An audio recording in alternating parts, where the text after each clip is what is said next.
journey from the planck through the Omniverse. The shortest distance you can travel at the speed of light.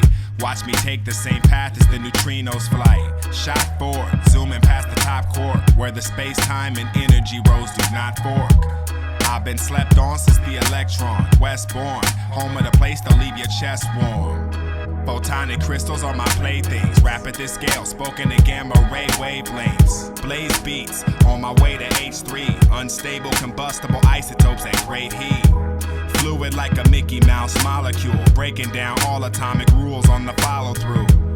I traverse the alpha helix, on the way to complex chemistry, you're bound to see it. Deoxyribonucleic secrets in the deep end, as I keep the beat and sow the seeds of reason. The only heathen that can bring you cell replication. Shoot questions dead through the barrel of investigation. Separation, two strands, introduce RNA into the sequence, then you'll get a new hand. Puffin' Chiba with amoeba, debating which came first, consciousness or the creature. With tapeworms, cannabis tea poured from Russell's teapot to toast to every person to ever win an EGOT. Pack the stadium, the size of a coliseum. Skyscrapers, high-risers, tetrahedrons. Give me a beat and an ounce of leaf, and I'll show you things from the crease of the mountain peaks. Stay artful as I chop countries to state parcels. Leave the planet completely, become a space marshal. On the red plains, exploring the Mars dunes. Scrutinize asteroid debris and small moons. Who you talking to? I spit the cold fission. Visit every world near, then leave the solar system. Only one of many. All the space in between here and there is cold, and much of it is empty. Still come across a nebula or two, a couple of parsecs, and we've only gone a few.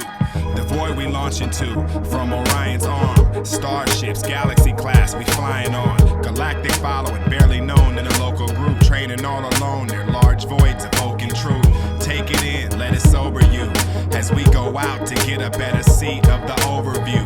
An ocean of space engulfing you, with so many superclusters, they're singular in multitude. Every single one, from Leo to Pavo Indus. I've traveled it all, from Columba to Ophiuchus. I break jaws with the great wall of galaxies and filaments that would face all. One existence of distances that you might fear, from end to end that's over 1 billion light years. In a sea of universes, it's a bubble in, and this is from the human's perch at the Hubble length. At scales like this, I find it troubling. How can I describe one branch when there are other limbs? Fleeing singularities while they're doubling, coming out the face of multiverse right in front of him.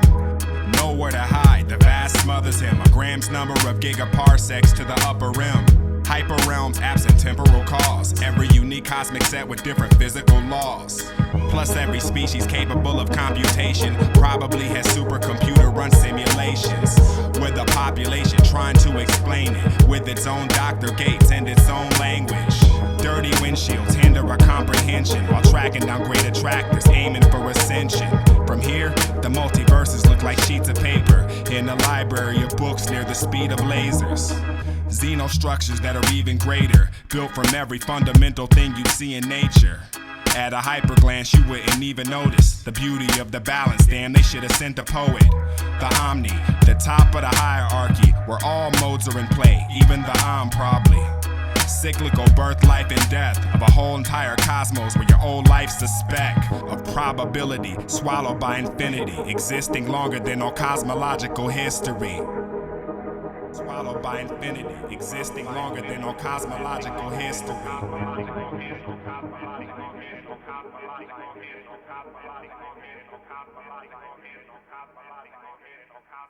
Nature, you're right. And then perhaps our human affinity for this is a reflection of what nature does, because nature uses symmetry in enormous numbers of places for the shape of a flower, a snowflake, any place where we humans look out and we find something beautiful. If you analyze it long enough, you'll probably figure out that we're looking at a symmetric image. But then nature turns around and pulls a trick on us, because if the world were perfectly symmetrical, we could not exist. And so nature in the end breaks symmetries, and it turns out that it's by the breaking of those symmetries that the laws apparently of nature that allow human beings to exist occur in the way that they do.